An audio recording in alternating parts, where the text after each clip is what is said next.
श्री कृष्ण और एक भक्त की कहानी आपको रुला देगी। कमल किशोर एक प्रसिद्ध जौहरी था। उसके बनाए गए हीरे और सोने के गहनों की मीनाकारी इतनी सुंदर होती कि लोग दूर से उसकी दुकान पर आते। लेकिन जितना बड़ा उसका व्यापार था, उतना ही शांत और विनम्र उसका स्वभाव था। धन ने उसके अंतःकरण को छुआ तक नहीं था। एक दिन उसका मित्र वृंदावन धाम से लौटते हुए प्रसाद स्वरूप एक अत्यंत सुंदर लड्डू गोपाल की मूर्ति लेकर आया। उसी समय कमल किशोर एक बहुमूल्य हार को निहार रहा था, जो अभी एक कारीगर ने तैयार किया था। जैसे ही उसने लड्डू गोपाल के दर्शन किए, उसका हृदय पुलकित हो उठा।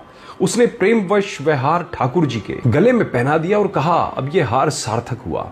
बातों बातों में उसका मित्र हार सहित ठाकुर जी को लेकर चला गया। आगे चलकर एक अनहोनी हुई। लड्डू गोपाल टैक्सी में ही रह गए। टैक्सी ड्राइवर बाबू, जो एक गरीब लेकिन सच्चा इंसान था, उन्हें पाकर चौंक गया, मगर वह उन्हें श्रद्धा से घर ले आया। बाबू की पत्नी मालती, जिसकी शादी को 8 वर्ष हो चुके थे और जिसे अभी तक संतान नहीं हुई थी, जैसे ही ठाकुर जी को गोदी में लिया, उसकी ममता उमड़ पड़ी।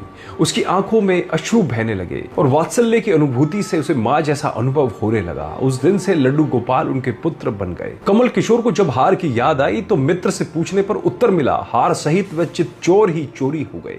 कमल थोड़ा चिंतित हुआ, लेकिन भीतर से शांत था। अगर ठाकुर जी को हार प्रिय लगा तो मैं धन्य हूं, उसने सोचा। कुछ महीनों बाद व्यापार के सिलसिले में कमल किशोर उसी शहर आया जहां बाबू रहता था। बारिश में फंसे कमल को बाबू ने अपने घर आने का निमंत्रण दिया।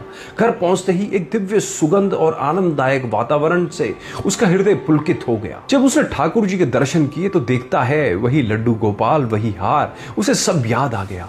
उसने बाबू से पूछा, क्या तुम जानते हो यह हार कितने लाखों का है? बाबू और मालती ने हाथ जोड़कर कहा, जिस चीज ने ठाकुर जी को स्पर्श पाया उसका मूल्य हम कैसे लगा सकते हैं। कमल किशोर निशब्द हो गया। विदा लेते समय बाबू ने एक बैग लौटाया जो टैक्सी में छूट गया था। उसमें वही रकम थी जितनी हार की कीमत थी।